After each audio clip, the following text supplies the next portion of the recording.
Hello, this is Sean Healy from Marching On with Sean. This is from sunny Castledolf, Dublin. Um, I hope everybody's enjoying the lovely weather and enjoying the nice bit of sun and getting out and enjoying themselves. Um, Today I'm going to talk about the signings so far this season and some of the potential signings as well. First one we're going to talk about is Bajal, who is a tough tackle centre back, who was very good in the air, but not the quickest, which I don't think would be the biggest issue for me, because I think Rodon is going to be the main centre back this season, is quite quick, and I think he'll be able to cover on the occasions that he is paired with Bajal, which I think is going to be the centre back pairing, in my opinion, because I think they both complement each other very well. They're both very strong and tough tackling and tall. Bajal was very tall, and they're both very good in the air defensively. Because you know that Rodon is not the best attacking wise going with his head, but Bajal will cover that. He's very good at attacking the ball in both boxes. And also Rodon is used to playing with someone that's not as quick, because he's played with Rodon. He's played with Rodon. He's played with Ampadu and Pascal Struijk, the sexy pirate, at centre back in the last 2 years, and neither of them are the quickest. And I think he's done a lot of covering for them. Nearly almost like a sweeper keeper. Covering up behind any little balls over the top. Like I've always called him my little road sweeper Rodon. Because he's good at just clearing up messes at the back. Next we're going to talk about is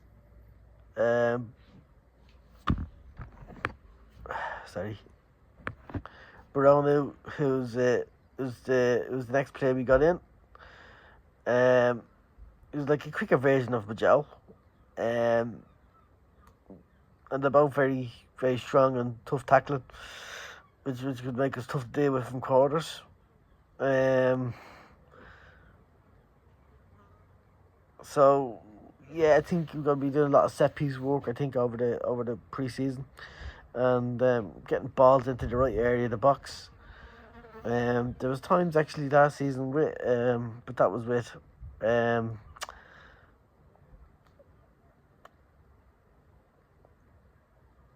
what's not Reuter? What's his name?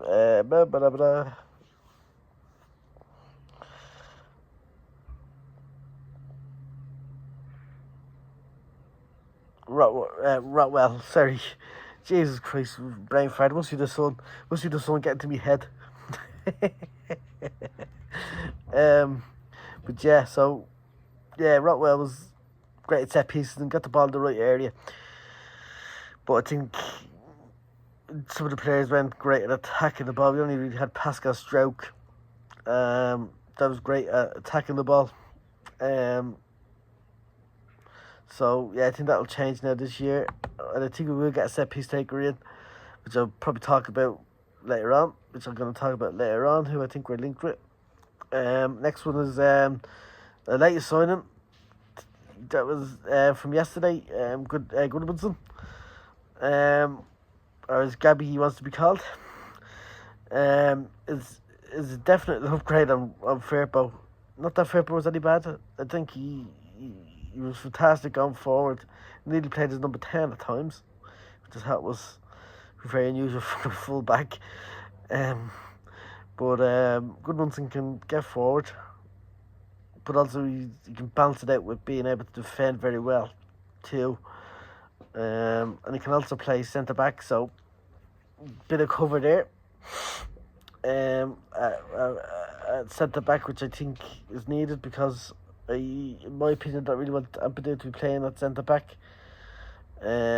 Because I think his best position, if any, is centre midfield. So I don't really want to play at centre back. I think he gets cut out too much at centre back. Ampadu, there's times against Sunderland where he got done by Isadora, and since then he's frightened the life out of me. That he got turned so easily, very easily in my opinion, by a player I don't think is not even championship standard.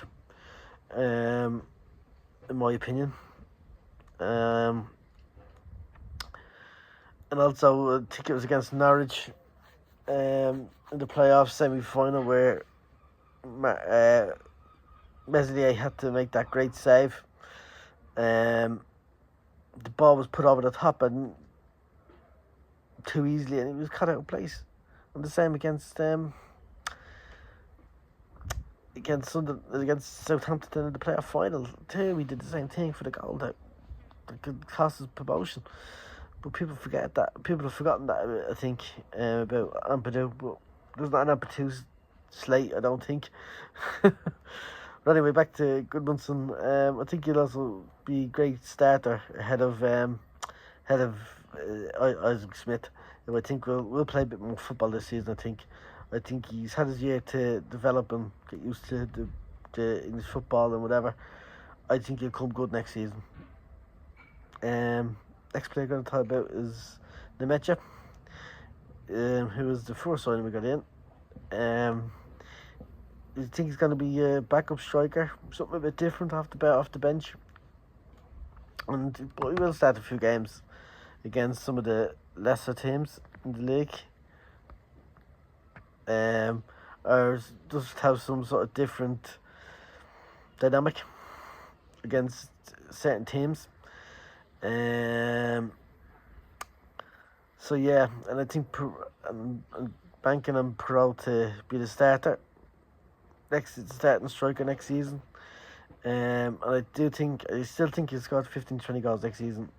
Clip me up if you want. You know what I mean? I've always backed Perrault since day one. He's a natural goal scorer. He knows what the goal is. He knows how to score.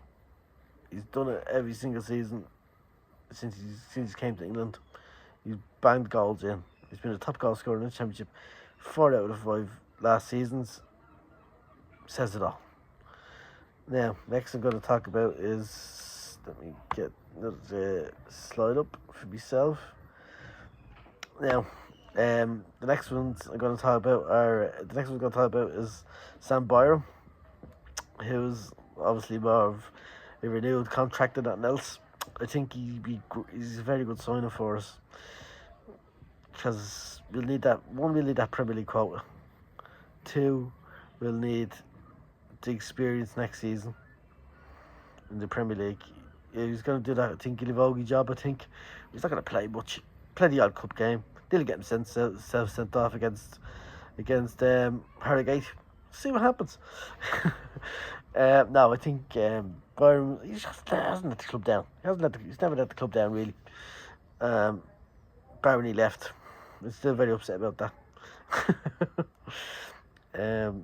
But yeah, like, he's a local lad. He knows the area. He knows the club. Another year. Happy days. Get someone in better now We'll probably get someone in next season. Just to get us over that first year or two, maybe, of a hump with not having the experience. Now, next is I'm going to talk about some of the potential signings that's been going around. Longstaff is the next one I'm going to talk about.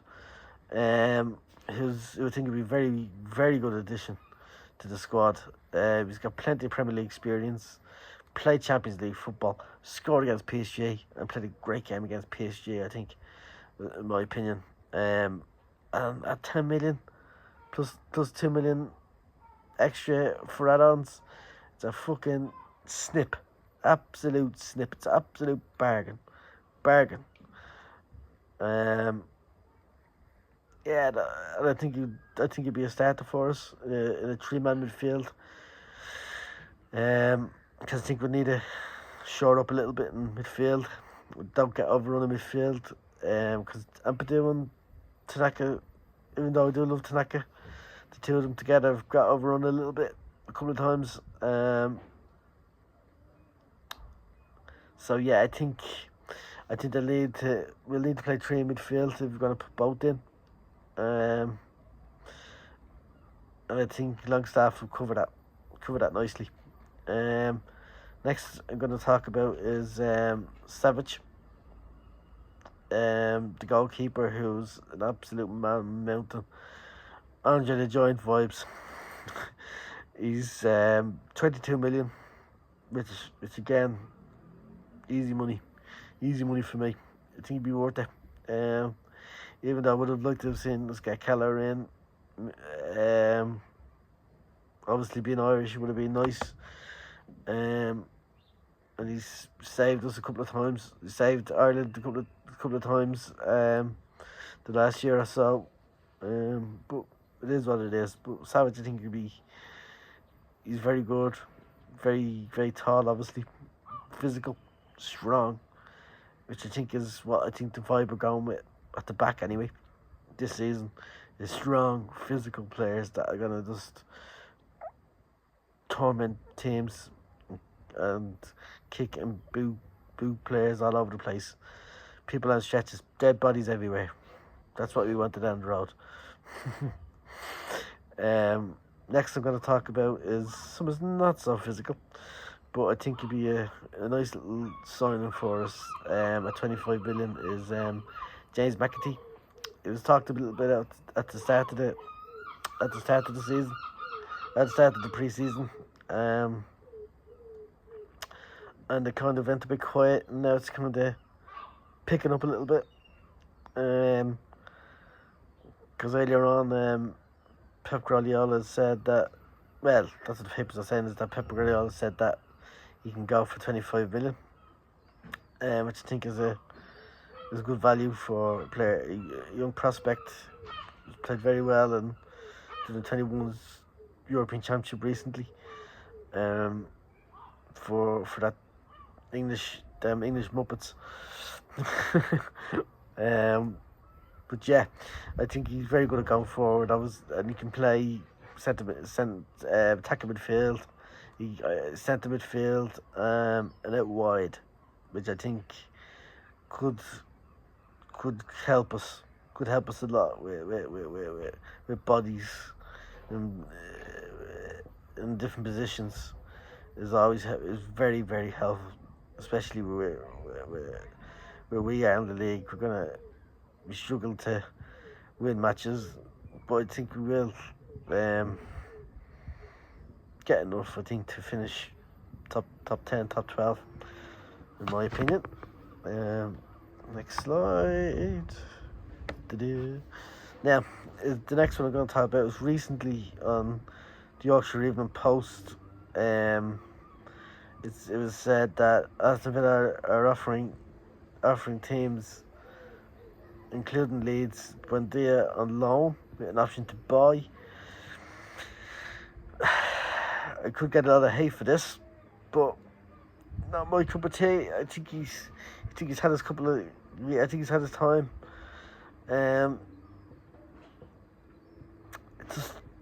He's had his time a couple of years. He has been the same since he came back from his ACL injury. I think it was his ACL anyway. I'd rather get a player like McAtee in, but as a second option, if you don't get McAtee, I'd rather Buendia over a certain Gus Hamer, who I think is extremely overrated. He didn't do much. I don't think whenever I've seen him, he hasn't done much, bar pull up an injury and with his hamstring and whatever. So yeah, it doesn't really do it for me. But if anybody can get him fit, it would be fair, because Clark's got a great record of getting players that did have injury records previously in getting them fit. He's got them fit. Like, look at Sam Byram. Barely played football. He played more last season than he has in the last 10 years since he's left Leeds, which I think is remarkable from Fark. There's also players like Sam Bamford as well, who he got somebody fit. It took him a long time to get him fit, but he got him match fit and got him in a little run in the team, and he's kind of minded his minutes a little bit. And I do think Bamford will play a little bit of a part next season. Don't know how much of a part, but I think he will play bits.